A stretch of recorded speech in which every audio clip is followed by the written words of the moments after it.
¿Te ayuda?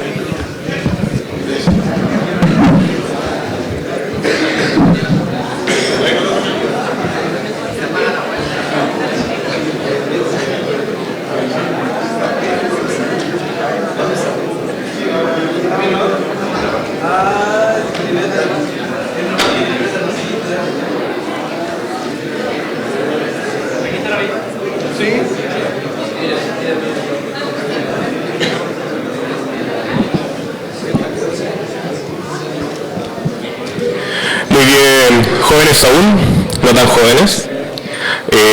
Luego de este break, vamos a empezar con la segunda parte de este bloque.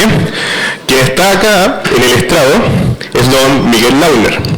Para quien no lo conoce, él es arquitecto de la Universidad de Chile de la generación del 1954, quien luego de titularse cofundó la oficina Bell Arquitectos Limitada, adjudicándose diversos concursos públicos relacionados con el diseño de viviendas sociales. En el año 1965 cofundó la revista UCA, donde trabajó como secretario de redacción. A finales de 1970, todos sabemos lo que ocurrió en ese periodo, fue designado directamente por el presidente Salvador Allende como director ejecutivo de la Corporación de Mejoramiento Urbano, Cormu, donde colaboró en diversos proyectos en conjuntos habitacionales, destacando principalmente la Villa San Luis en Las Condes y llevando a la Cormu a desarrollar durante su dirección alrededor de 158.000 viviendas sociales. Un número recatado. Estando en la Cormu, también participó en la planificación del edificio para la tercera conferencia de las Naciones Unidas sobre Comercio y Desarrollo, actual GAM. Detenido tras el golpe militar, fue enviado a la isla Dawson, donde lideró la restauración de la iglesia de Puerto Harris. Contando solamente con lápiz y papel, sus dibujos se convertirían en valiosos registros de la dictadura chilena. Poco tiempo después, exiliado en Dinamarca, junto a su esposa, se desempeñó como docente universitario tanto en Dinamarca como en la República Federal Alemana. Regresó a Chile alrededor del año 84 y en 2006 se le encargó la remodelación de la casona de Avenida República 475, antiguo centro de detención de la CNI y actual Museo Solidario de Salvador Allende. Ha recibido numerosos premios, entre ellos el premio Alberto Rizo Patrón del Colegio de Arquitectos en 1994, la medalla Arquitecto Claude François Brunet de Bains de la Universidad de Chile en 2010, el diploma de distinción de la Universidad de Santiago en el 2013, el premio de conservación del Consejo de Monumentos Nacionales en el 2016 y el más reciente de ellos, el Premio Nacional de Arquitectura del Colegio de Arquitectos del 2019. Teniendo todo esto en cuenta, les pido el más caluroso de los aplausos para don Miguel Launer, que nos va a inspirar con su cátedra. ¿Sabes qué?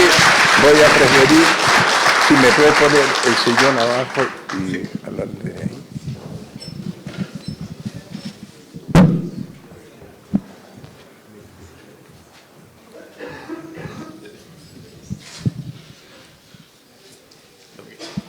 Muchas gracias.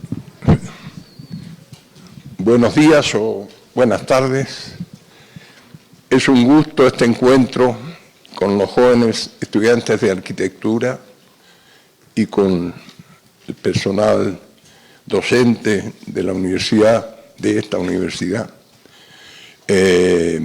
porque pienso que el aporte que puedo hacer es dar a conocer lo que fue posible realizar en un periodo en el cual prevalecía el bien común dentro de las políticas de vivienda y desarrollo urbano, a diferencia del lucro que desgraciadamente sigue imperando hoy día, y cada día a niveles incluso más agudos.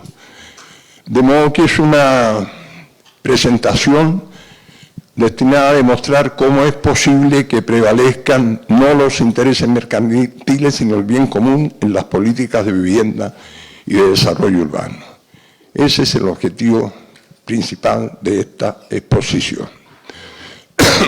Para eso comenzamos con esto que es fundamental, que es leer el artículo 2 de la Ley Orgánica de la Corporación de Mejoramiento Urbano, que expresa muy claramente sus atribuciones y que es el fundamento que permite entender por qué pudimos hacer en tan corto plazo la obra en cantidad y en calidad tan significativa.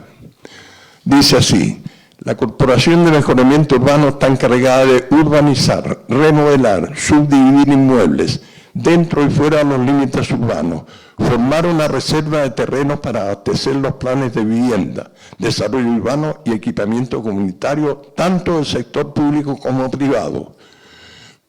Proponer al Ministerio de la Vivienda y Urbanismo la fijación, ampliación o reducción de los límites urbanos sobre las comunas, la modificación de los planos reguladores comunales e intercomunales respectivos y el cambio de destinación de los bienes nacionales de uso público que sean necesarios para el cumplimiento de sus funciones.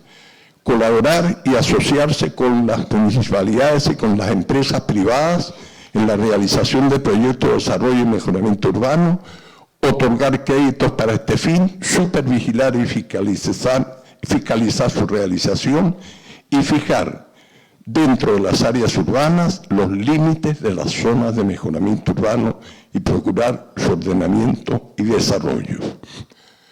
Comprenderán que con estas atribuciones fue realmente expedito una cosa fundamental: poner el suelo urbano a disposición de todos los sectores sociales, cualquiera que fuera su condición, porque la situación actual especulativa aleja a gran parte de la población de las posibilidades de permanecer donde ellos quisieran vivir. Chile entonces tenía una situación de comités sin casa o allegados semejante a la que existe hoy día, y había una presión de estos comités por permanecer viviendo donde ellos estaban establecidos y no arrojados a la periferia, que era la única opción que le daba anteriormente las políticas vigentes. De manera que adquirir el suelo en buena ubicación fue un propósito fundamental. Y para eso, en primer lugar, durante la administración del presidente Frei Montalva, se dictó una ley que modificó, que aprobó una reforma constitucional, que fue aprobada en el Parlamento por inmensa mayoría, subrayando el rol social de la propiedad. Subrayando el rol social de la propiedad. Eso fue establecido como una reforma constitucional y fue el fundamento que permitió que Cormu pudiera entonces adquirir terrenos a valores normales, no mercantiles. La propia Cormu fue autorizada a adquirir terrenos en buenas ubicaciones urbanas, generalmente inscritas al interior de la circulación Américo Vespucio, a precios que lo hicieron posible posteriormente poder entregar viviendas a sectores medios, incluso bajos, de bajos recursos. La Cormu estaba facultada para tasar su propio departamento de tasaciones, fijaba el valor de los terrenos y naturalmente no en términos mercantiles, sino tampoco no significaba ningún robo, ninguna exacción, eran precios razonables. Y la ley permitía que los propietarios que se sintieran perjudicados podían recurrir a los tribunales, los cuales designaban una comisión que se llamaba de hombres buenos, que eran 3 peritos registrados en los tribunales de justicia, autorizados para tasar. Y la Cormu tenía la obligación de respetar la decisión de esta comisión de hombres buenos, cualquiera que ella fuera, inferior o superior a la fijada por la Cormu, pero pagadera a 5 años plazo, con lo cual la mayoría de los propietarios terminaron por aceptar un común acuerdo. Y eso fue una herramienta fundamental para poner el suelo a disposición de todos los sectores de la población, cualquiera fuera su ingreso. Porque no puede ser que sea un privilegio de los que tienen recursos suficientes para pagar, que puedan vivir donde ellos quieren y no los sectores de menores ingresos. Eso fue fundamental y fue fundamental para permitir realizar la acción que nosotros realizamos. Aquí está, por ejemplo, el programa de vivienda 1971. Durante el gobierno del presidente Allende acordamos que en el primer año de gobierno daríamos prioridad a los sectores sin casa o allegados que antes no habían podido optar a ninguno de los programas habitacionales. Para eso hicimos dos cambios fundamentales. Uno, para optar a la vivienda se estableció la categoría de urgencia habitacional, que antes no existía, y se le dio prioridad. Y en segundo término, por ley, se acabó con la reajustabilidad del pago de los dividendos, que hasta entonces significaban un gasto significativo, y se fijaron anualmente conforme al índice de precio al consumidor y no con intereses especulativos como por desgracia existía antes. Eso permitió, como ustedes pueden ver en este caso, el primer programa de campamentos. Aquí están indicados los campamentos a los cuales estaban dirigidos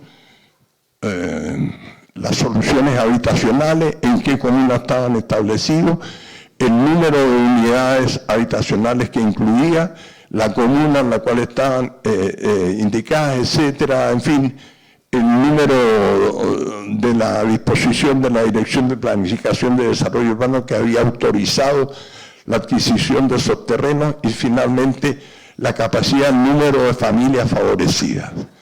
Aquí ustedes pueden ver, está justamente el caso de San Luis de las Condes que hace noticia hasta el día de hoy.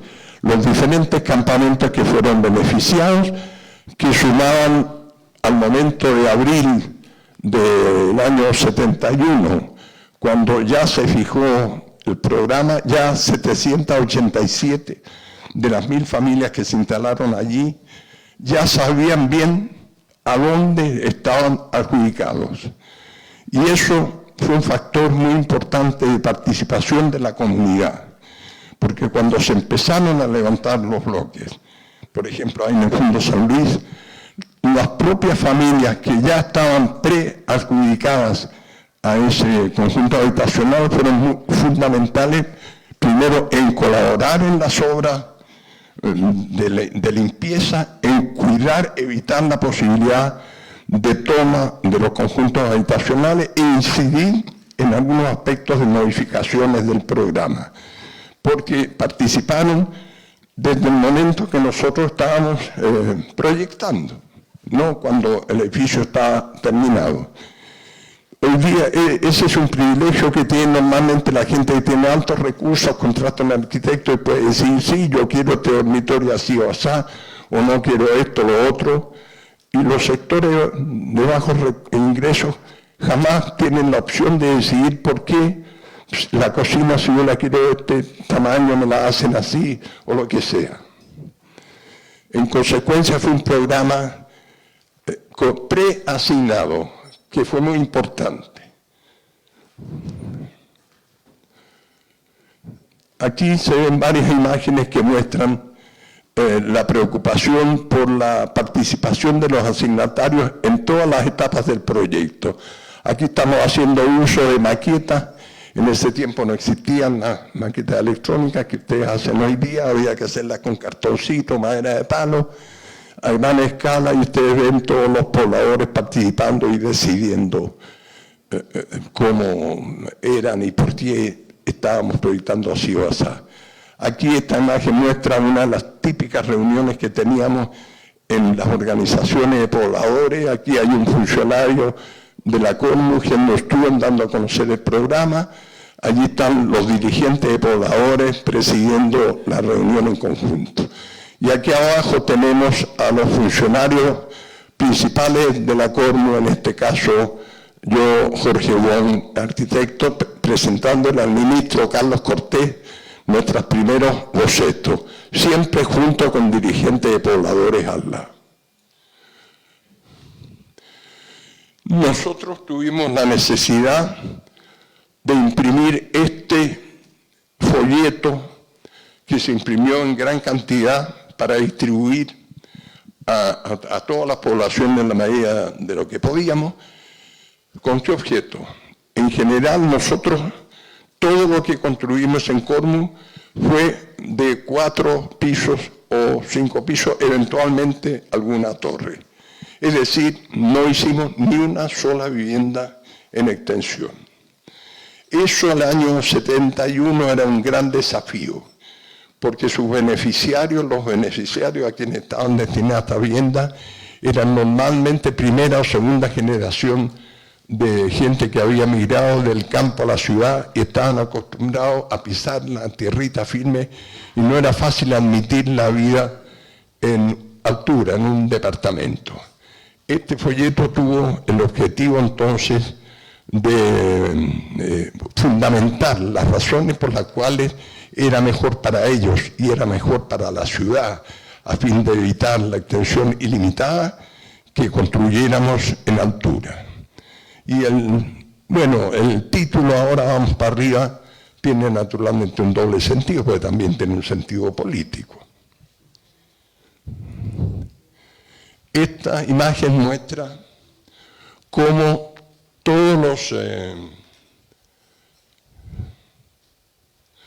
parece que el rayito láser se acabó.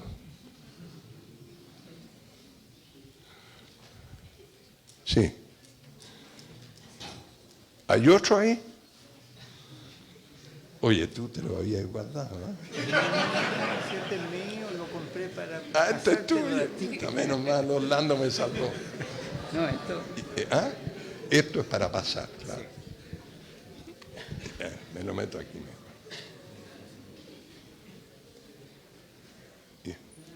Ahí está, perfecto.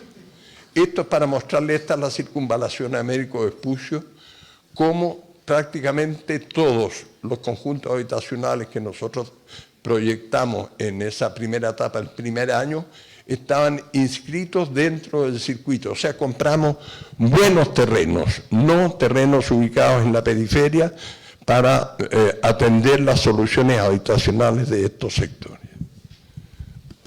Hay que trabajar con doble herramienta. Aquí voy a mostrar uno de los grupos habitacionales que nosotros hicimos, el llamado Tupac Amaru, que está ubicado en Recoleta, próximo al Cerro Blanco y el San Cristóbal. Es un conjunto en el cual prácticamente todo es en edificación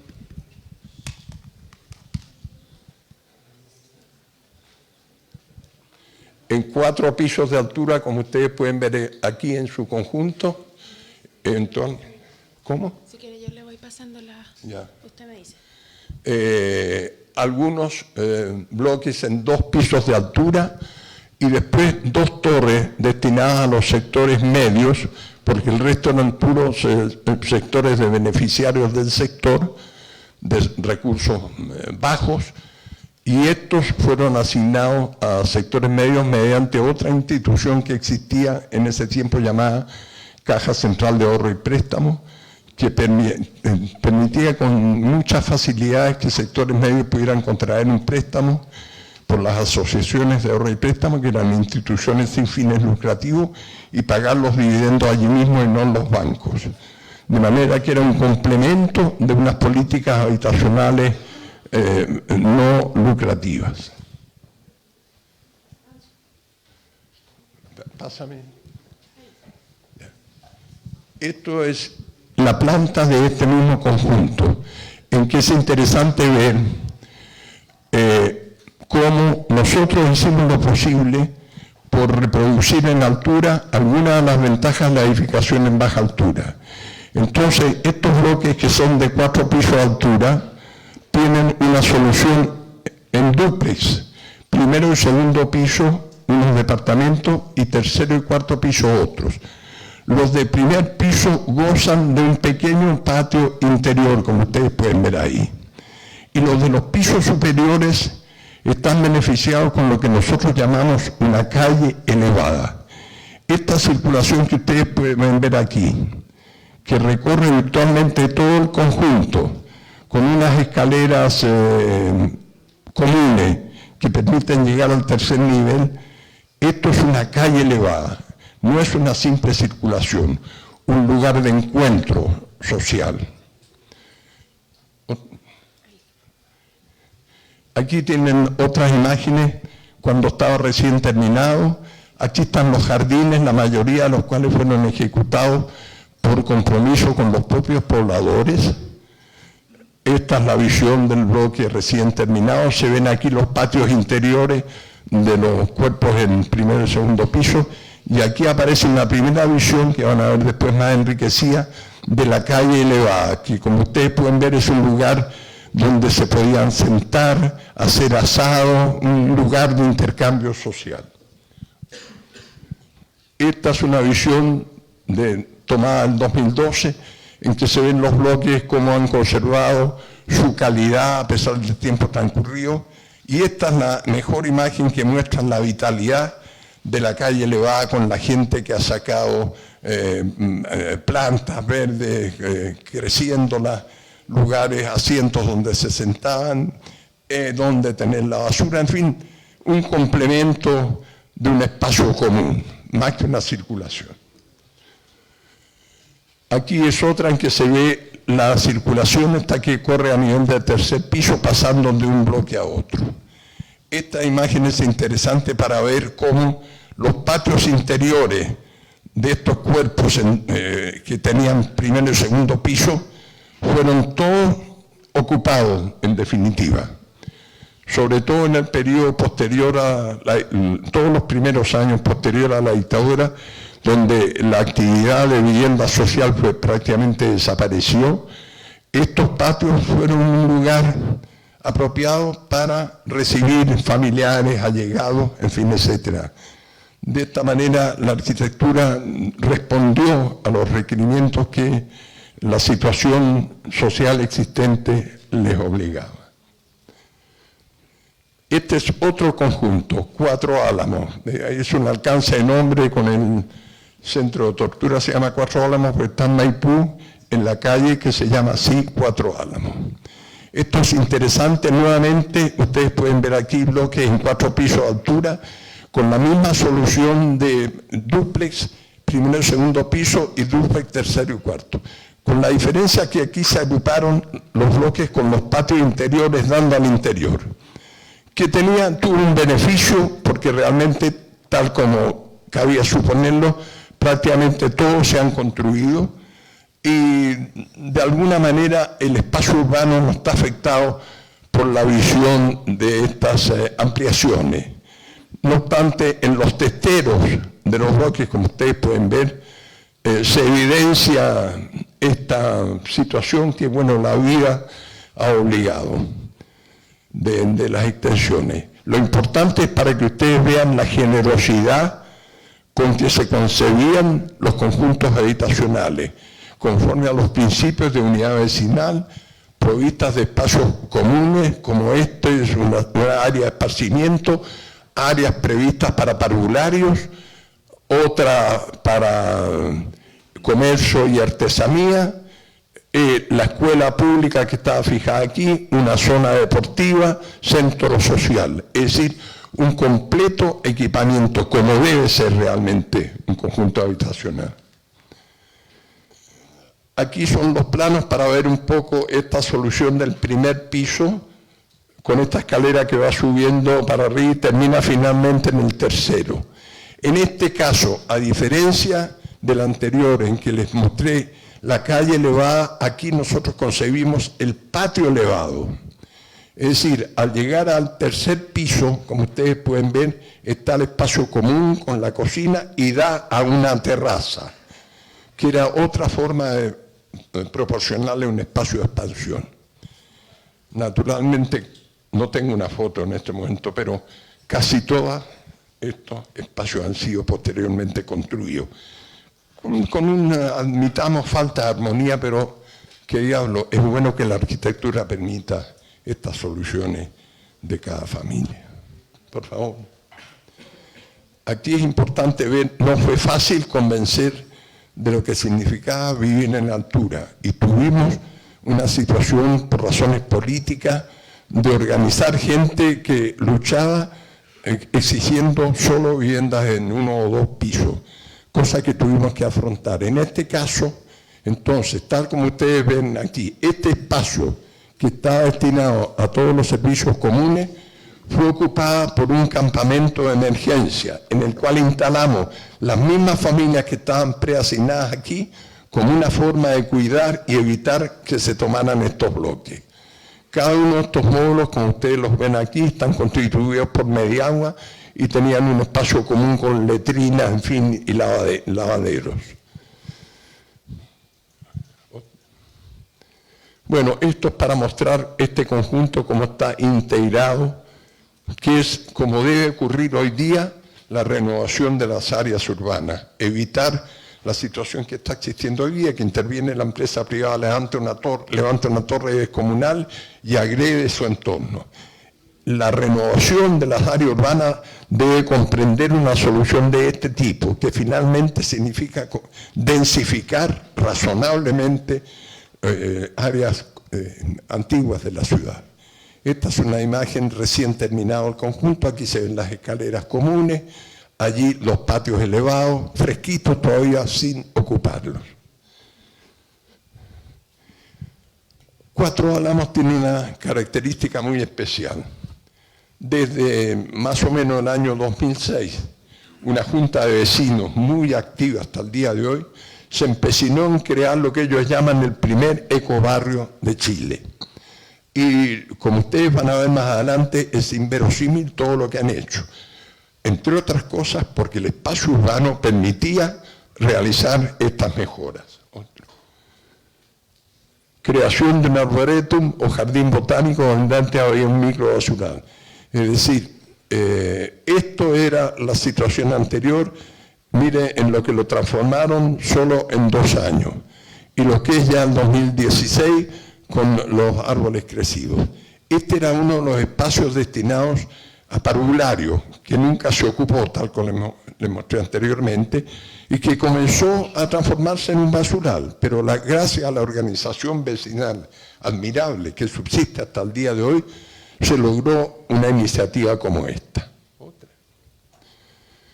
Después ha sido impresionante la organización vecinal, cómo ha construido jardines infantiles, equipamientos que permiten realmente realizar una vida, facilitarle a los niños, sobre todo, la realización que necesitan de sus juegos de esparcimiento. La instalación de 8 bioreactores de compostaje para crear un circuito y poder compostar dentro de la misma villa 200 toneladas de residuos orgánicos al año, lo que significa un ahorro al municipio de tantos millones de pesos, en fin, por concepto de retiro y disposición final de la basura. Otra. Es increíble, pero han creado unos huertos comunitarios donde la comunidad participa, organizada. Aquí no están incorporados todos los vecinos, que son casi 800 familias, sino a estas alturas cerca de 300. De a poco se han ido incorporando. Pero en los espacios que antes estaban destinados al centro social y en algunos casos en las áreas comunes han construido unas bateas de madera para plantar lechugas, tomates, etcétera, aunque parezca increíble estando a la mano de cualquiera que pudiera robarlas, malograrlas, etcétera, se respetan. No obstante, como les digo, que no esté toda la comunidad incorporada. Pero el solo hecho de tener una junta vecinal activa ha significado en el conjunto de la población una actitud cívica inverosímil respecto a lo que ocurre hoy día. Por cierto que el urbanismo de esos tiempos permitió que esto se pudiera desarrollar.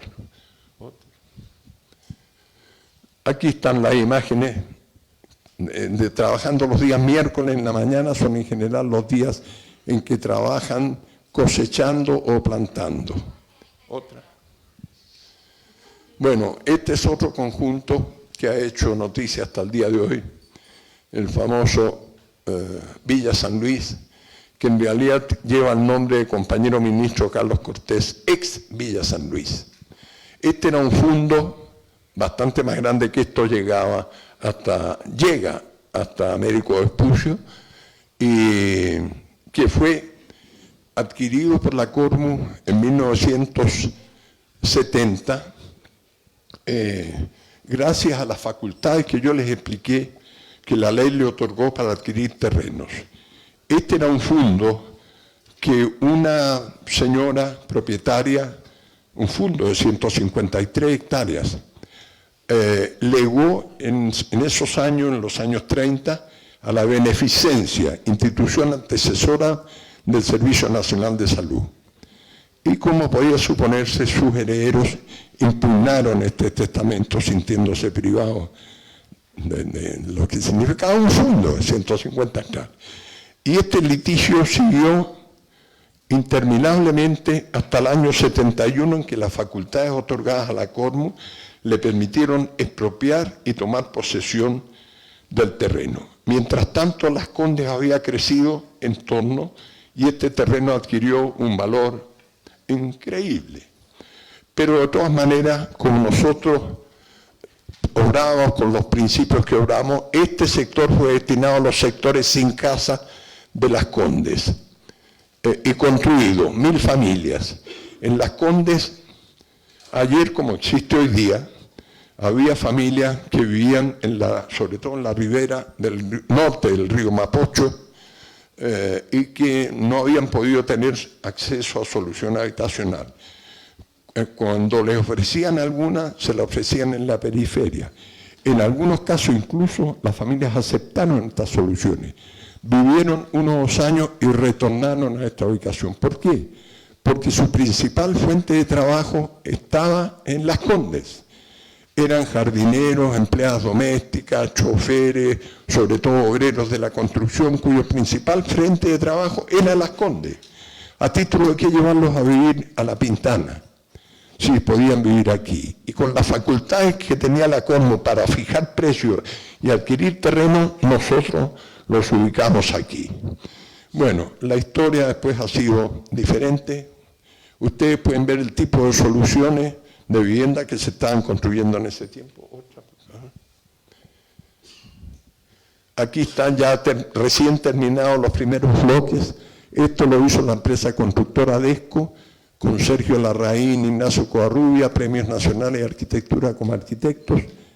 Este es de la empresa constructora Bech, que utilizó por primera vez en Chile un sistema de encofrado deslizante que permitió terminar con un par de meses de anticipación antes que los otros. El arquitecto de Bech era Cristian,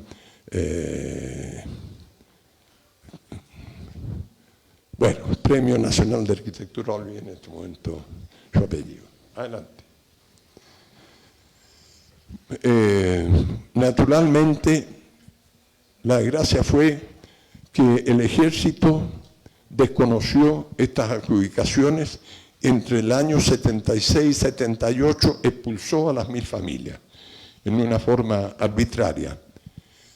No obstante que todas las familias podían exhibir sus dividendos, como habían estado pagando mensualmente las cuotas de la Cormu, de sus dividendos, de sus viviendas, carecían de título de dominio, porque nosotros no alcanzamos a entregarles título de dominio a raíz de que la Municipalidad de Las Condes postergó la recepción de las obras de estructura, sobre todo por una u otra excusa, lo cual llegó el golpe y nosotros no pudimos entregar títulos de dominio porque sin el certificado de recepción final de la municipalidad, tal como ocurría ayer y como ocurre hoy día, no es posible otorgar un título de dominio.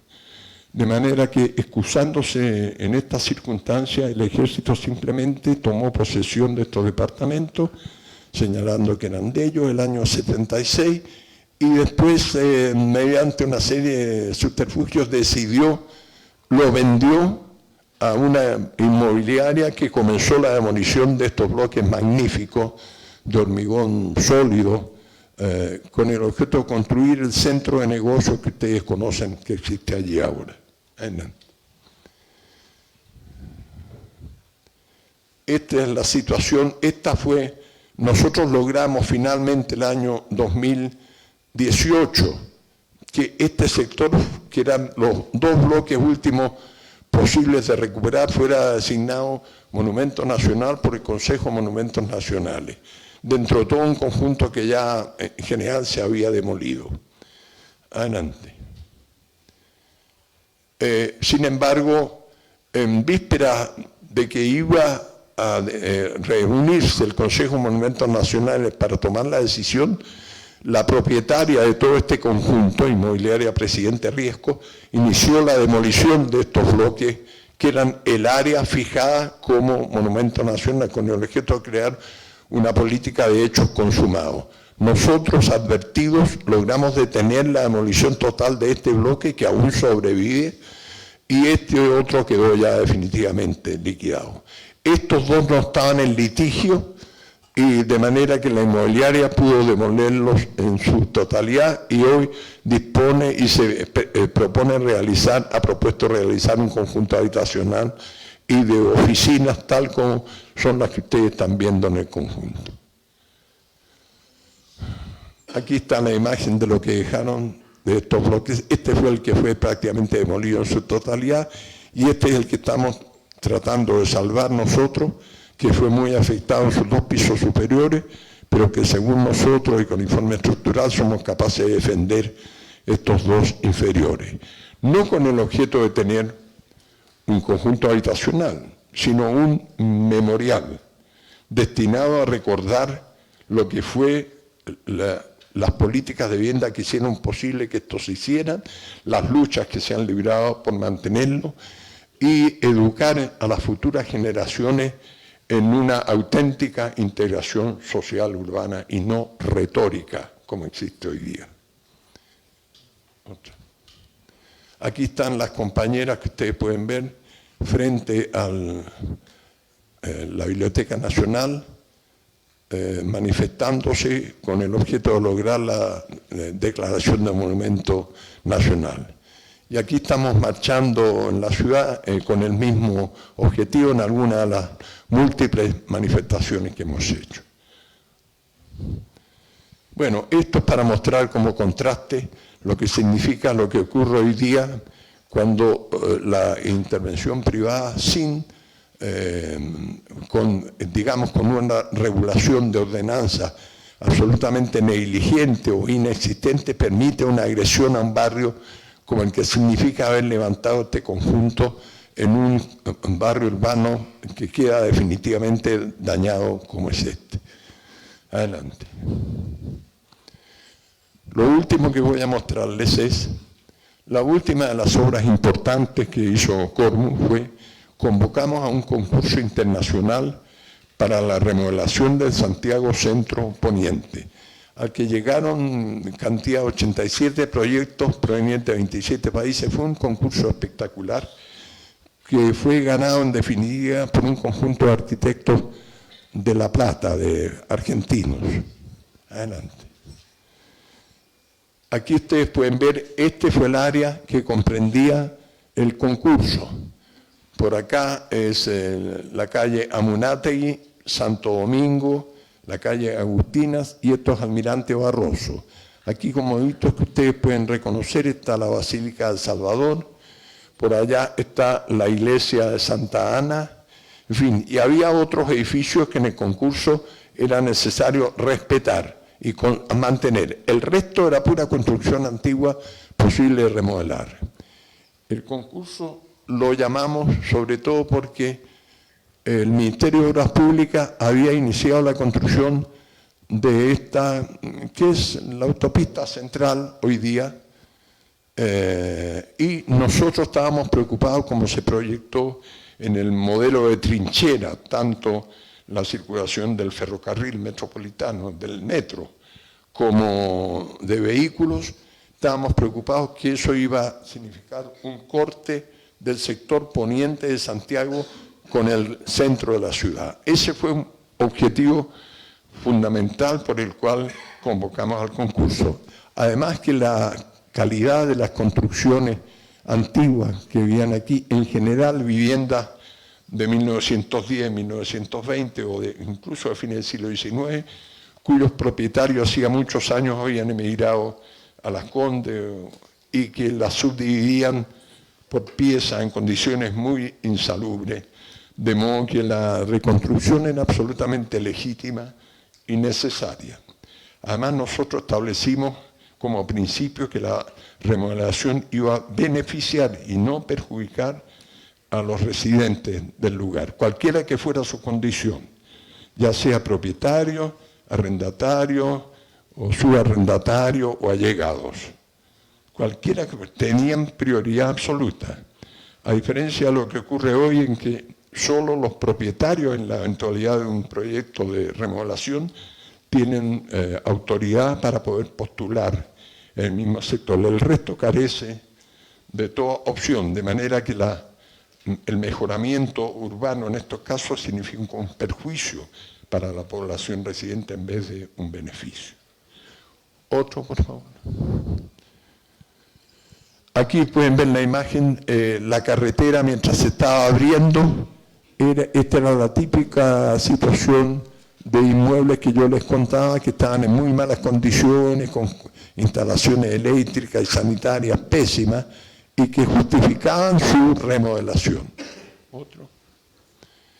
Nosotros hicimos una investigación muy seria del uso de la propiedad. Por ejemplo, el grueso era vivienda, como ustedes pueden ver aquí, había algo de locales comerciales, en fin, y otros.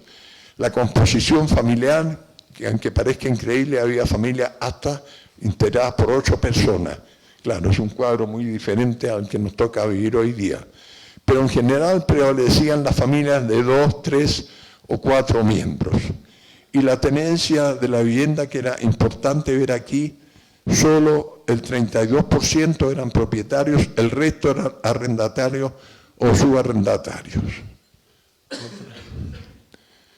El programa solicitado es importante porque nosotros quisimos hacer un barrio por su ubicación, no solo destinado a viviendas, sino un centro metropolitano, en que se establecieron entonces equipamiento cultural a nivel metropolitano y otros también comerciales y artesanales a nivel metropolitano, y otros que eran propios del lugar mismo donde íbamos a concentrar la cantidad de viviendas en 312.000 metros cuadrados.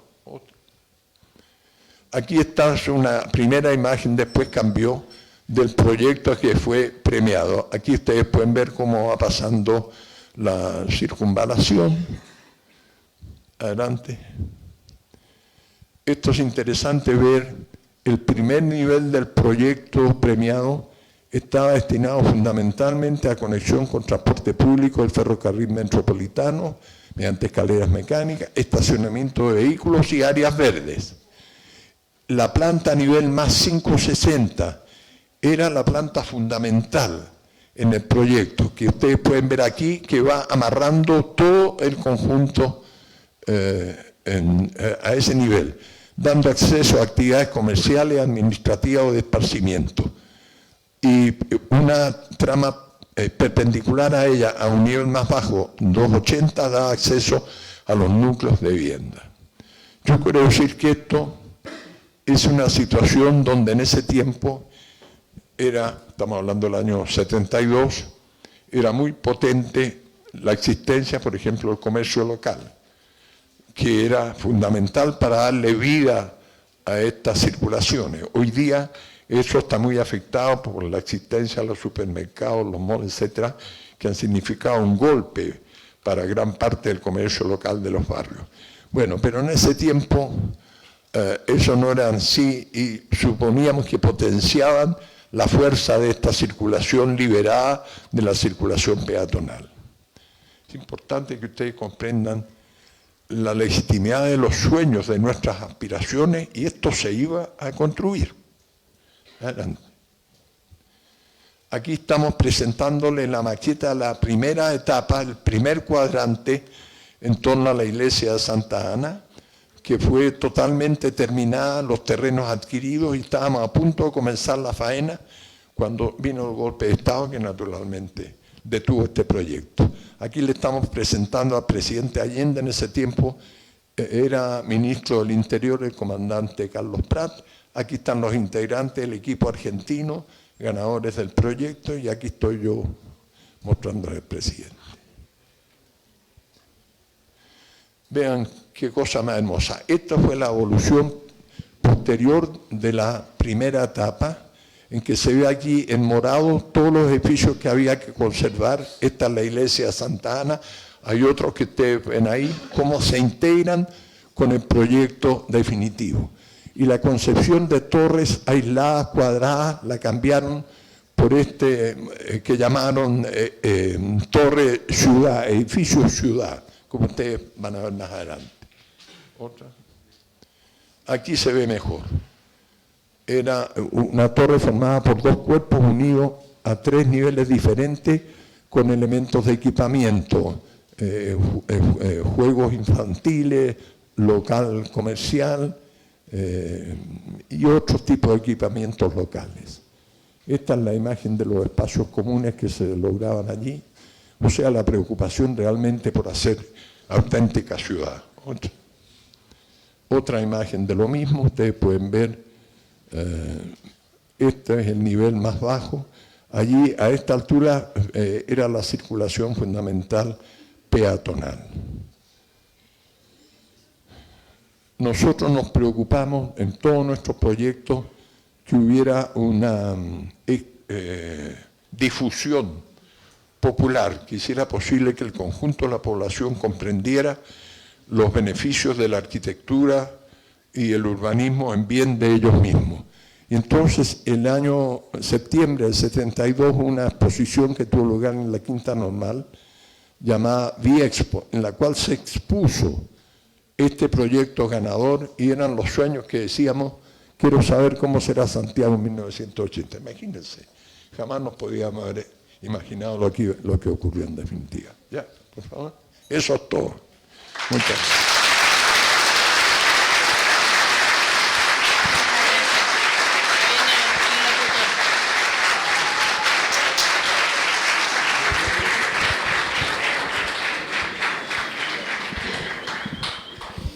En nombre de los estudiantes del UTEM, le ofrezco un agradecimiento muy grande por ilustrarnos con estas cátedras acerca de cómo el compromiso social es tan importante al momento de diseñar y establecer obras para la ciudad. Así que invito por favor al doctor en arquitectura, don Orlando, a que se acerque acá, junto con usted, Miguel Launa, a participar de un conversatorio en donde va a ser a mano abierta, a mano alzada, a viva voz, donde cada quien que tenga una duda, una consulta, una pregunta o quiera aclarar algún tipo de inquietud puede hacerlo libremente, teniendo el privilegio de estar a estos dos estandartes de la arquitectura. Así que, jóvenes, siéntanse en la libertad de conversar y participar en este conversatorio.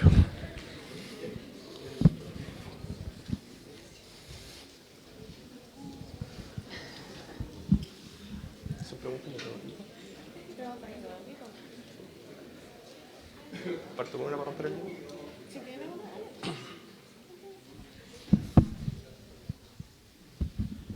Bueno, la idea de esta instancia es que poder abrir las preguntas al público, si alguien quiere comentar, preguntarle a los invitados con respecto a sus conferencias. Quizás yo quería partir preguntándole, o más bien como pidiéndole un consejo a los estudiantes que están, digamos, en esta escuela, como desde su visión y desde su experiencia, ¿qué podrían como comentarle a estos estudiantes hacia el futuro, digamos?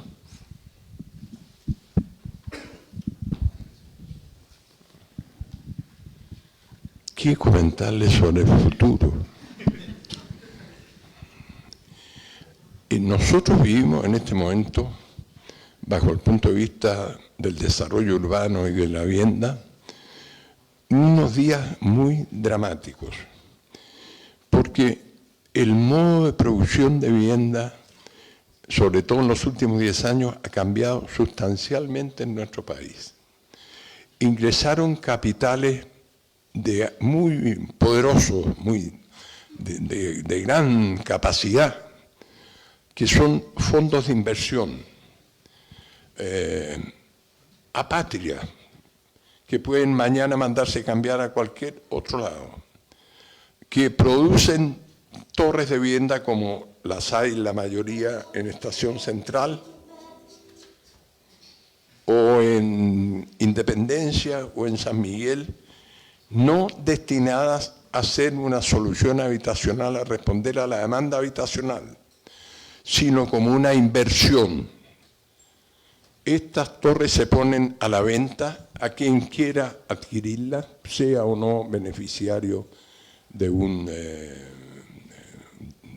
bono de la COR, del Serviu, un subsidio, lo que sea, nada. Y entonces los sectores de más alto ingreso con una capacidad de compra adquieren 3, 4, 5 departamentos en estas torres que los ponen en arriendo. Son soluciones que fluctúan del orden de 30 habitacionales, del orden de 30, 35 metros cuadrados. Es decir, una política habitacional no pensada en una solución habitacional, sino pensada simplemente como una empresa financiera. Es cierto, el gobierno está preocupado por la situación económica, que no es de la mejor. La actividad de la construcción siempre ha significado una posibilidad rápida de movilización y es una actividad captadora de empleo bastante importante, porque no obstante los avances tecnológicos siguen consumiendo una hora a mano significativo. De manera que nosotros nos encontramos, nosotros, profesionales, ustedes, estudiantes, ante esta paradoja de tener que enfrentar el desafío de quien quiere construir a cualquier precio, con tal que se construya, no obstante el impacto negativo que signifique en la ciudad. Es una situación bastante dramática. Hay un proyecto de ley en este momento en curso en el Parlamento, presentado por el gobierno, en el cual, bajo el pretexto de realizar una política de integración social urbana, como le llaman, se permite que los propios Serviu fijen polígonos llamados de integración social urbana, donde serán beneficiarios de modificar cualquier disposición de los planos reguladores, donde se establecía una altura de 4 pisos máxima, digamos 8, 10 o 12, lo que sea, con la condición de tener incorporado en algún nivel algunas viviendas que no se precisa en qué porcentaje, destinadas a personas, familias que tienen adjudicada algún subsidio de arriendo. Es decir, es una situación, a mi juicio, bastante grave, porque con los perjuicios que ya hemos tenido con las políticas tan favorecedoras de la inversión inmobiliaria, en vez de velar por un desarrollo urbano integrado, esa situación con la legislación en trámite actualmente del Parlamento puede empeorar significativamente. Yo pienso que ustedes, universidades, los colegios profesionales, los centros de estudiantes, tienen la obligación de pronunciarse al respecto. Si no, nos van a imponer esto para lo cual los arquitectos vamos a estar destinados solamente a construir soluciones habitacionales inaceptables bajo el punto de vista social.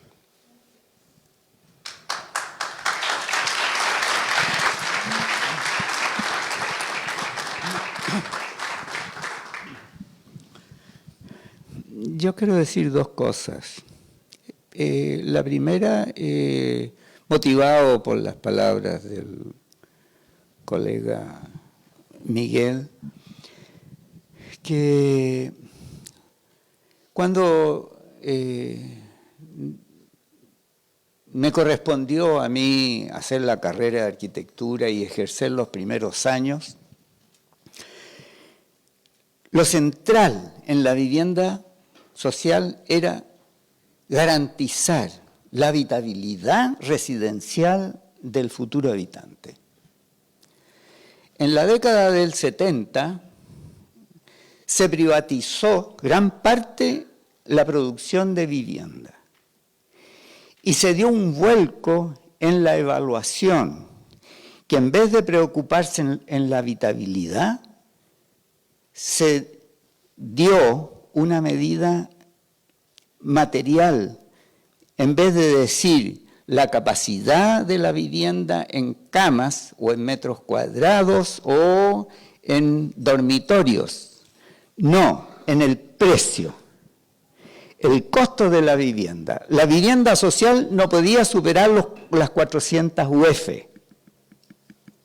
Y eso determinó que la ejecución de esas viviendas sociales quedaban con su programa subordinado al costo, con la habitabilidad subordinada al costo, la funcionalidad de esas viviendas al costo. Y ahí se vino abajo la calidad habitable del hábitat residencial social. Se llegó a decir, no, si la vivienda es un bien de consumo,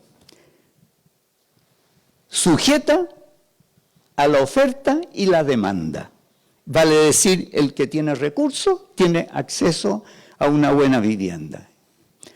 Yo diría que desde esa época se perjudicó mucho. Se privatizó el diseño de las viviendas que estaba a cargo en Corvic, que tenía contratados funcionarios, arquitectos, proyectistas.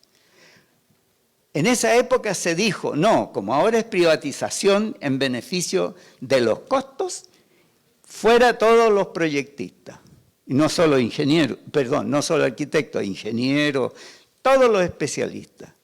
Y ahí vino abajo, diríamos, la calidad habitable de la vivienda social. Hoy por hoy, yo en lo personal considero que los parámetros que califican la vivienda social están obsoletos. Obsoletos porque la vivienda social tiene un programa deficitario, tiene localizaciones deficitarias, tiene soluciones arquitectónicas inaceptables. Lo vimos en la Estación Central. Realmente es vergonzoso eso. Ese es complementando las motivaciones del comentario del profesor Miguel. Lo otro que yo quería decirle es lo siguiente, que es un mensaje que no tiene que ver con la vivienda, tiene que ver con la formación de profesionales arquitectos. A mí me ha preocupado mucho la formación creativa de los profesionales futuros. Yo siempre observé desde que comencé a ejercer la docencia que había una dificultad que pasaba entre la primera etapa de información, de recopilar antecedentes para motivar un proyecto, al momento de iniciar el partido general. Y ahí hay un cambio y una dificultad en enfrentar eso. A mí siempre me llamó la atención. Probé muchos sistemas y no daba en el clavo. Pienso que ese es un tema, primero que nada, de enfoque docente. Y últimamente he descubierto que hay aportes muy interesantes de la neurociencia. No de la neurociencia en los libritos que venden en los kioscos de diario, no. Publicaciones serias de investigadores que han comprobado con ensayos de laboratorio el comportamiento del órgano principal de la creación, que es el cerebro y sus neuronas. Yo los invito a ilustrarse en eso, no solo a los estudiantes, sino que principalmente a los profesores, y meditar. A ver, como síntesis, hay una afirmación que contradice lo tradicionalmente docente en nuestras carreras de arquitectura. Para la creación se trasnocha mucho y se avanza poco o nada. Eso es contraproducente por estas nuevas ciencias que dicen el cansancio, el agotamiento, la presión y el estrés disminuyen y atentan contra la creatividad. Eso, nada más.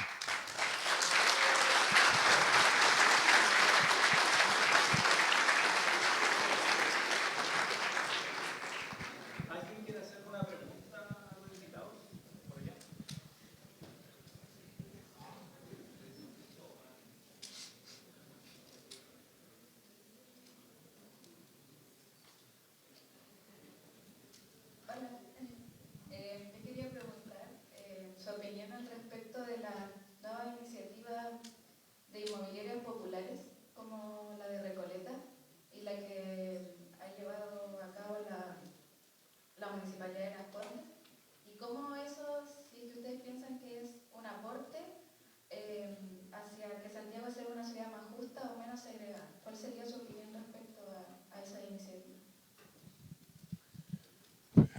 A ver, la iniciativa de inmobiliaria popular que ha propuesto el alcalde Jave y que está en este momento en construcción, ya entiendo que va en el nivel del tercer piso, incluye 68 departamentos que se van a entregar en la modalidad de arriendo administrado por una institución de la misma municipalidad que va a cuidar naturalmente que estos arriendos no sean especulativos y dentro de un margen de gente que tiene que optar para ello. Comprenderán que esto es una insignificancia, pero es un primer paso importante. Esto fue posible realizar porque al término del gobierno de la Michelle Popular, en el presupuesto de la Nación se incorporó una glosa presupuestaria que permitió estimular la construcción de conjuntos de esta naturaleza destinados al arriendo de familias asignatarias del subsidio de arriendo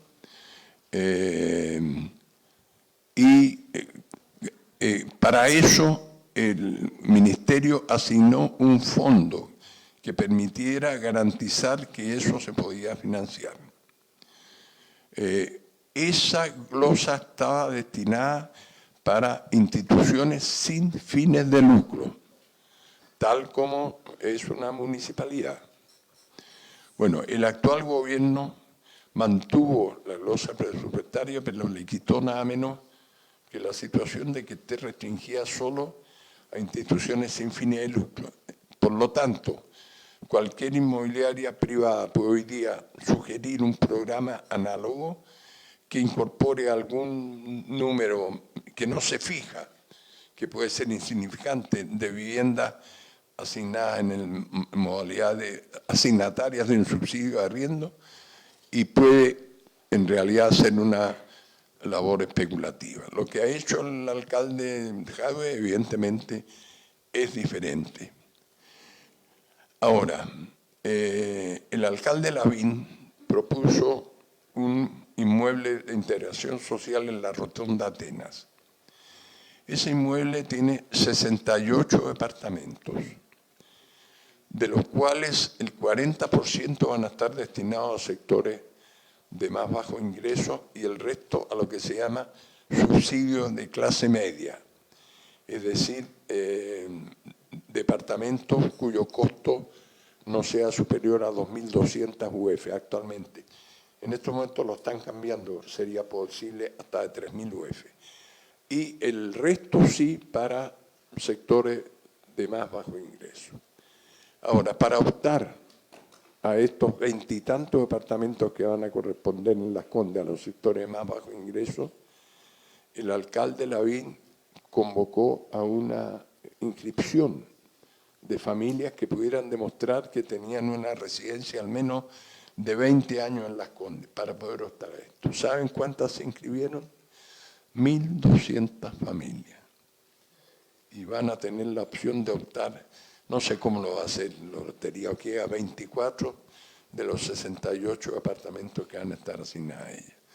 En resumen, lo que quiero decir, que esto de la integración social urbana es imperativo, hay que tomarlo en serio, y para eso hay que poder adquirir los terrenos que hay que adquirir en Las Condes. Como prueba es que 1.200 familias se inscribieron en 15 días, que están soterradas, no están incorporadas en campamentos, son en general allegadas a casas o departamentos existentes.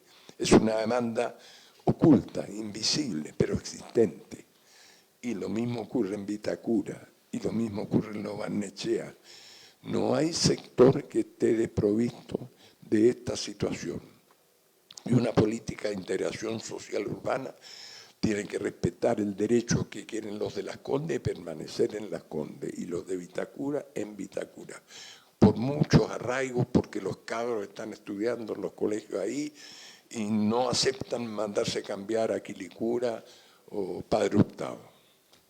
O sea, muy bienvenido, sobre todo lo que ha hecho Daniel Jadue en Recoleta, pero es apenas un granito de arena. Eso debería ser una política que hoy multiplicada en todos los municipios del país y asignarle los recursos que la hicieran posible.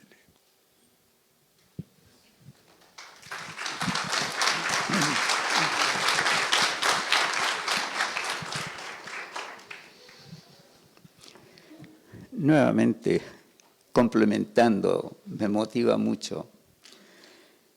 Quiero decir que entre el discurso y la realidad hay una diferencia grande. Cuando se dice hay una normativa para la integración social, uno supone que la residencia se va a realizar intentando conformar un hábitat donde convivan sectores distintos, se cultive la relación, se perfeccione y al final se logre una armonía social integrada. Pero la realidad es distinta. Cuando postulan las inmobiliarias o las empresas constructoras, el 20 o el 30% de las viviendas precarias que se supone se van a integrar con las otras están segregadas.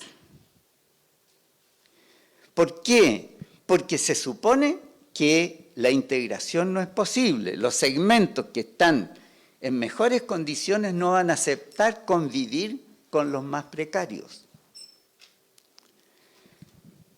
Yo, en un concurso último que participé, observé con satisfacción el criterio con que se iba a hacer la propuesta en ese concurso del equipo en que yo estaba participando. Y se decía, en primer lugar, la vivienda no es un objeto que le corresponda al que tenga capacidad de pago. No. Hace años atrás, desde que Frey empezó a decir de que la vivienda es un derecho en función de la familia que puede ahorrar, hasta llegar al momento al sistema de la presidencia de Salvador Allende, donde se decía la vivienda es un derecho. Punto.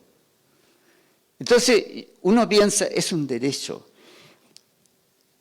La vivienda mal hecha, segregada, con estándares insuficientes, en vez de formar sociedad a través de la familia, lo que hace es fragmentar la sociedad. Yo diría que los conjuntos residenciales con estos defectos conducen, primero que nada, a la drogadicción, a la delincuencia, a la fragmentación de la familia, etc.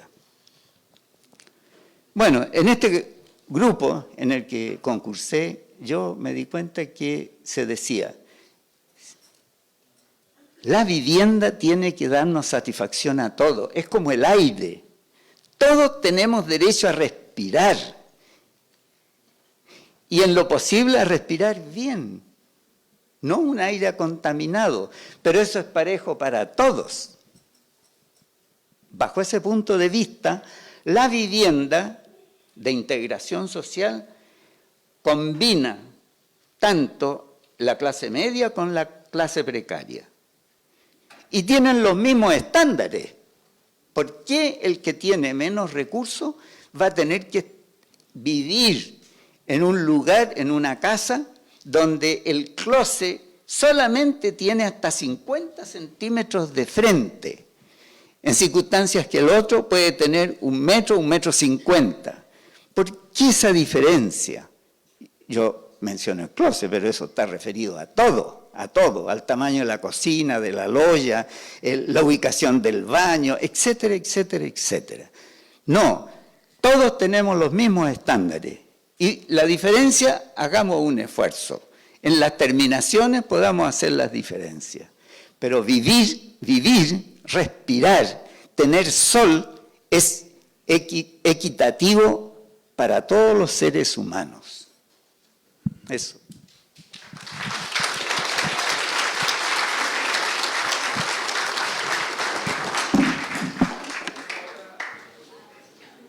¿Alguna otra pregunta?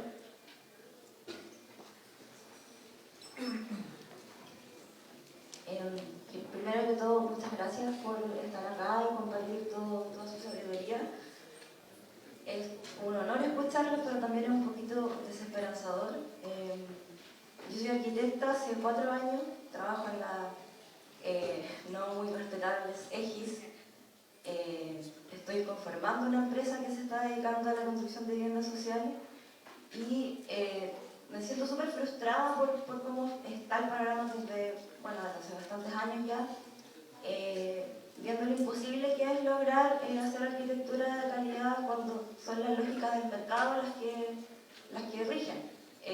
Cuando Miguel hablaba del suelo, creo que esa es una de las principales barreras que tenemos hoy día como arquitectos para poder tratar de dominar un poco la calidad desde nuestro rubro, pero está siendo un poco imposible. Entonces, retomando un poco la pregunta sobre las inmobiliarias populares, quería preguntarle su opinión con respecto a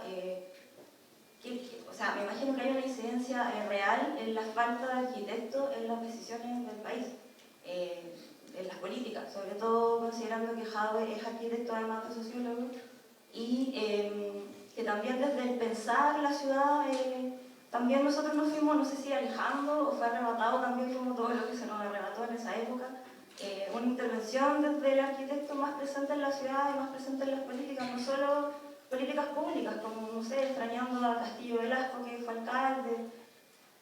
Bueno, sin extenderme mucho, quisiera saber su opinión con respecto a lo que podemos hacer en el futuro, como los arquitectos que se están formando ahora y nosotros los que estamos recién empezando a trabajar, más allá de la construcción y del diseño desde la política pública, desde la política, más bien. Muchas gracias también. Una pregunta. ¿Esa EGI está operando sobre algún terreno que les proporcionó el Serviu? Estamos en la pelea del terreno todavía. Profesor, más bajito para que se escuche bien. Tenemos un proyecto de Padre Hurtado, pero con gente que vive en Padre Hurtado, que se quiere quedar en Padre Hurtado, y estamos peleando con el dueño del terreno con esta lógica de que él manda porque él es el que fija el precio. Entonces, Claro. en eso estamos. O sea, no es un terreno ya adquirido por el Serviu. Y no hay intenciones que el Serviu intervenga. Estamos en esa pelea precisamente para que el Serviu intervenga y que no sea el privado el que fije Claro. a su antojo. No hay otro mecanismo ahora que regule más que lo que él decía. Claro. poner el pago. Bueno, ese obstáculo es inconcebible, inconcebible. Bienes nacionales, que es dueño de una enorme cantidad de terrenos, también en Santiago, que están invisibles, pero que los hay, pero sobre todo en el norte y en la zona sur, por ley, tiene la obligación de venderlos a precio de mercado. O sea, si Bienes Nacionales le proporciona al Serviu un terreno destinado a la construcción de vivienda social con toda legitimidad, le debe pedir cobrar al Serviu los precios de mercado. Lo que es increíble, es insólito que una disposición semejante sobreviva hasta el día de hoy. Bienes Nacionales es dueño de los terrenos que son de todos nosotros los chilenos, a título de que cuando se trata de vivienda social tienen que ponerle un precio de mercado que hace imposible o dificulta muchísimo a esta pobre EGI que está tratando de beneficiar a un grupo de asignatarios. Porque parte importante del subsidio se le va a ir estúpidamente en pagar el valor del suelo. ¿Ah?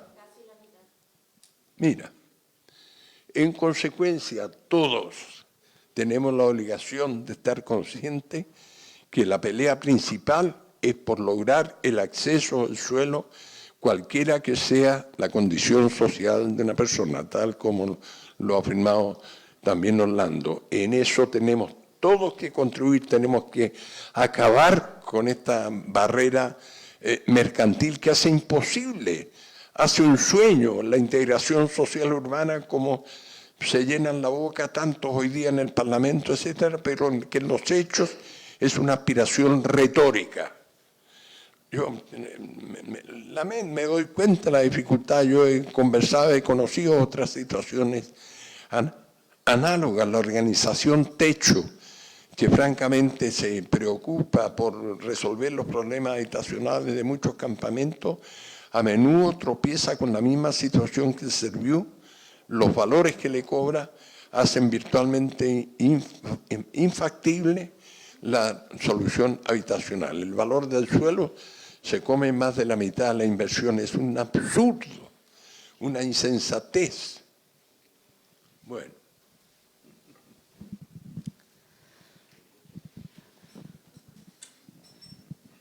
Impresionante, pero esa es la realidad, como lo acaba de decir mi colega. Hace mucho tiempo que yo escuchaba cómo los arquitectos podemos resolver estos problemas.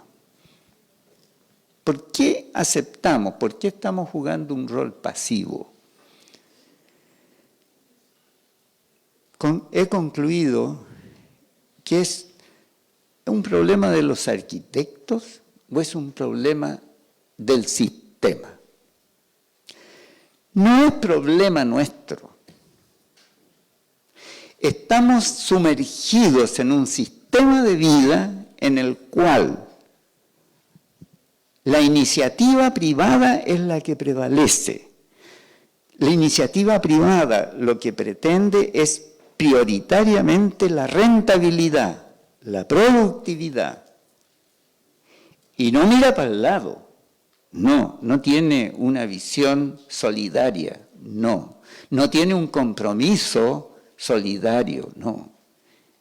Yo diría que podemos buscar subterfugios, podemos buscar soluciones. En el caso que planteas tú, con la intervención de la municipalidad a veces que aporte el terreno gratuitamente, o el Serviu, o quien sea. Pero esos son subterfugios dentro de un sistema. Mientras estemos en ese sistema, estamos viviendo en esto.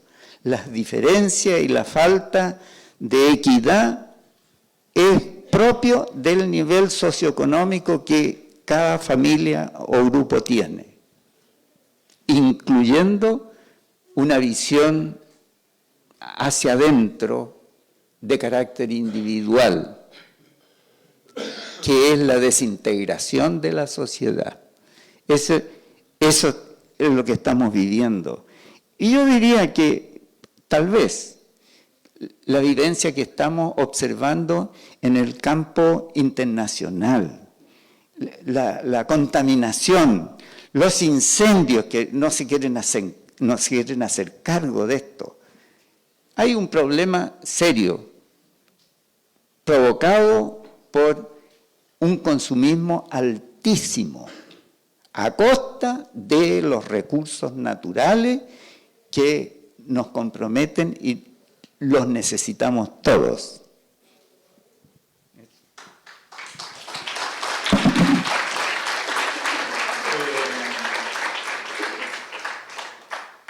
Hola, bueno, también agradecer la presencia de estos dos grandes arquitectos. Un poco como una reflexión, no sé si van a estar de acuerdo, respecto quizá a una pequeña esperanza dentro de todo este panorama, pensando, como dice Orlando, en este sistema que ya está, hay ciertas dinámicas a las cuales tenemos que pelear y se van peleando esos pequeños terrenos y tratando de ver cuál es ese banco de terrenos que tiene el Estado, que ahora con la nueva ley termina pasándosela a los privados directamente. Pero yo creo que hay si lo vemos de una perspectiva que quizás es un poco idealista, la Corby, la Cormu, hicieron su trabajo en su momento y de cierta forma distribuyeron el suelo a todos los chilenos. Y ese suelo es de nuestros padres, de nuestros abuelos. Y cuando sus nietos y cuando sus hijos necesitan una solución habitacional, vuelven al Estado. Cuando la solución creo que está debajo de los pies de todos los ciudadanos de Santiago, por lo menos los chilenos. O sea, la cantidad, por ahí está leyendo un dato, solo de operación sitio, de terreno de operación sitio, del 10% de Santiago. Entonces, la posibilidad de reciclar, de generar más que estar peleando terrenos a la inmobiliaria, sino que conservar los terrenos que ya tiene la gente, que tienen esos abuelos, esos padres, para sus nietos, para sus hijos, a través de los condominios sociales, de los condominios familiares, el reciclaje de esos mismos terrenos, los mismos terrenos de la operación sitio y la forma en que están agrupados, tienen un gran porcentaje de espacio público y una estructura vial que aguanta mucho más densidad que la que tienen, que es la de una casa de un piso, dos pisos. Entonces, de cierta manera, creo que quizás es muy idealista pensarlo, pero por ahí se podría abrir una visión también de una autogestión, de un trabajo inmobiliario a una escala mucho menor, que tiene que ser de sitio a sitio y de construir la ciudad sitio a sitio. Claramente,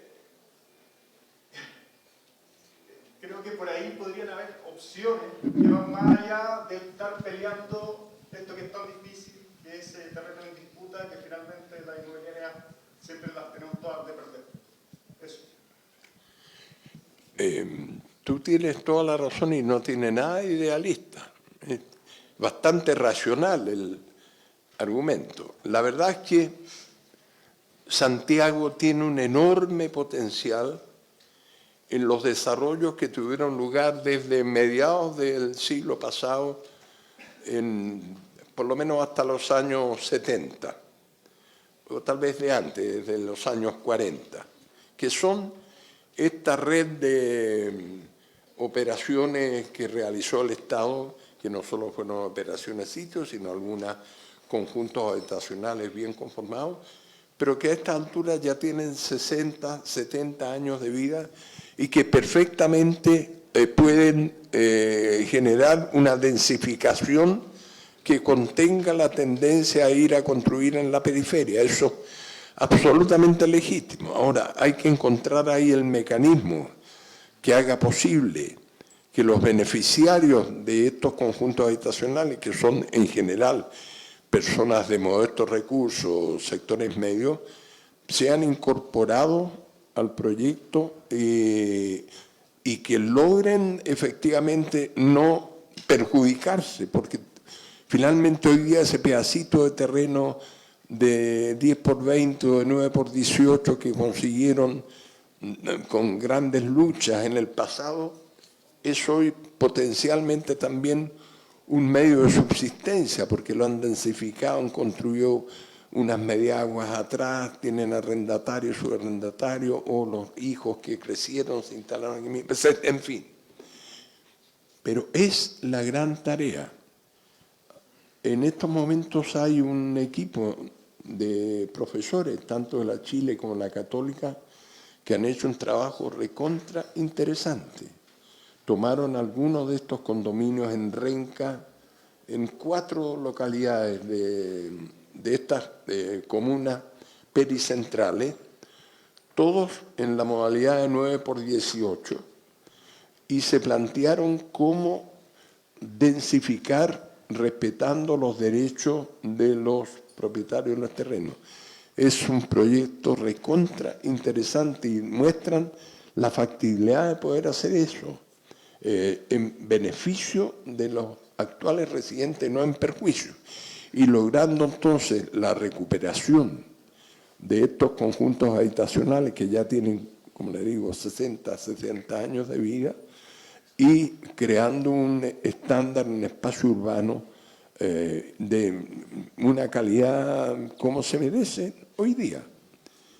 La profesora Mónica Bustos de la Chile es una persona que está muy empecinada en este trabajo. Empiezan ahora en este semestre otro ejercicio similar en la erradicación San Gregorio de la Granja.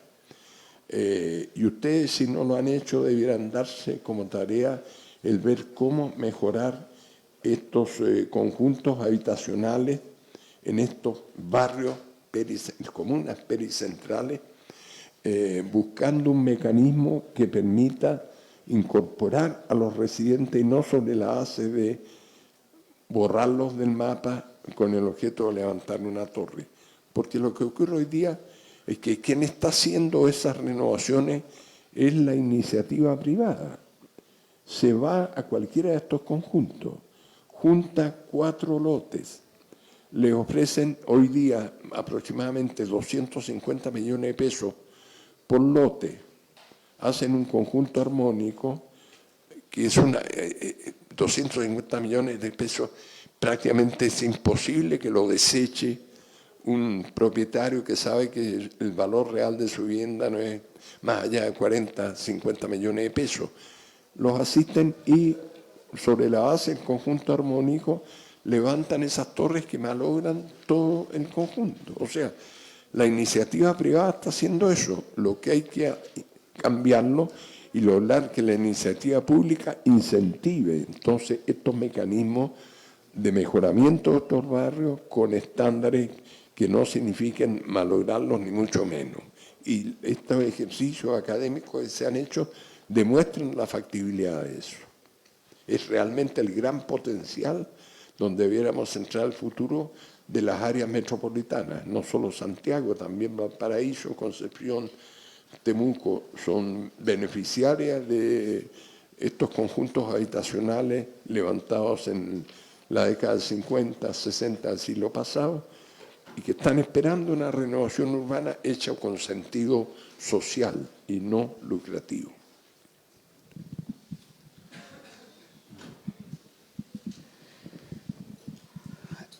Sí, se pueden hacer, buscar soluciones en casos puntuales.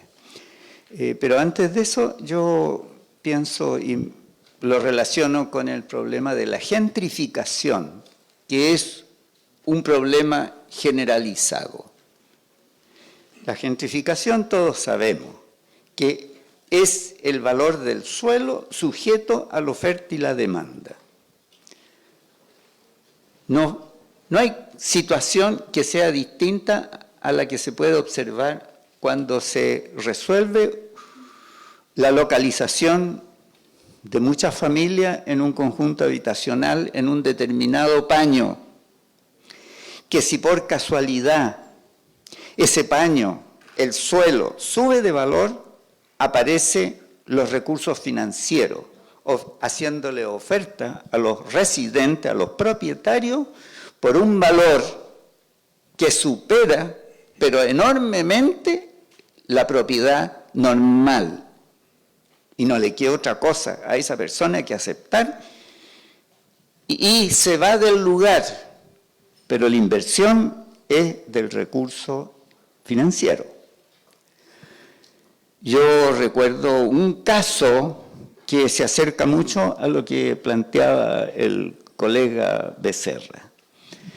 Lo relató un exalumno de título de esta misma universidad, no sé si está presente, ojalá que se haga presente. Él señalaba que en el sur, un poco al sur, por Santa Rosa, cerca de la Universidad Católica, por ahí de la Universidad de Chile, hay una población santanita de 1.500 familias. Estaban instalados, viviendo, a los 10 años llegan la inmobiliaria a ofrecer comprar tales o cuales terrenos, bien ubicados dentro de la población. La Junta de Vecinos reaccionó frente a eso, se preocupó y convocó a una asamblea. Y llegaron al acuerdo de no vender. No vender. ¿Qué hace una familia que le están ofreciendo por su propiedad, que vale, supongamos, 30 millones de pesos, le ofrecen 100 millones? ¿Qué es lo que hace?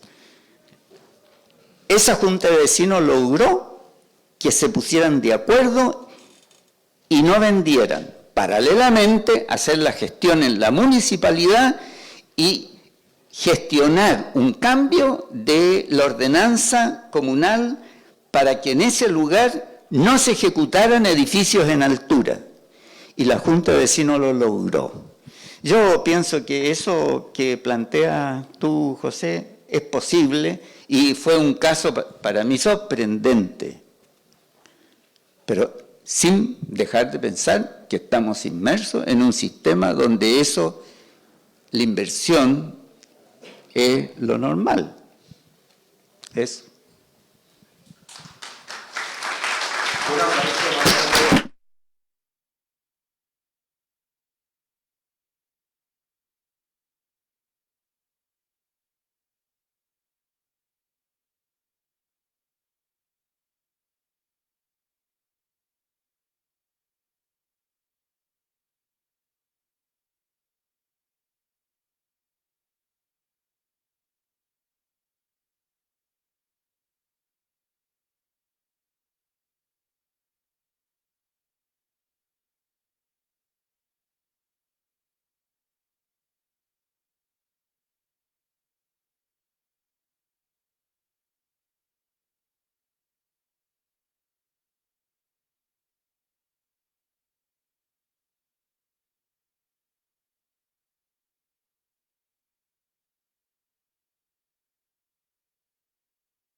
agradeciéndoles a ustedes La también por ser luz. parte de esta charla.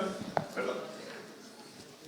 Sí, adelante, don Miguel. Ah, ya. No quería decir una palabra, pero la luz me deslumbra.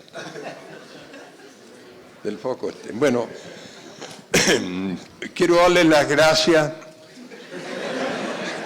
por haber apagado la luz, entre otras cosas. Por habernos dado esta oportunidad de encuentro con ustedes. Yo quiero decirle que nosotros somos depositarios de un muy noble oficio y que tenemos el derecho a soñar y a luchar porque ese oficio pueda ser en servicio del bien de la comunidad. De manera que muchas gracias por habernos dado la oportunidad de este diálogo.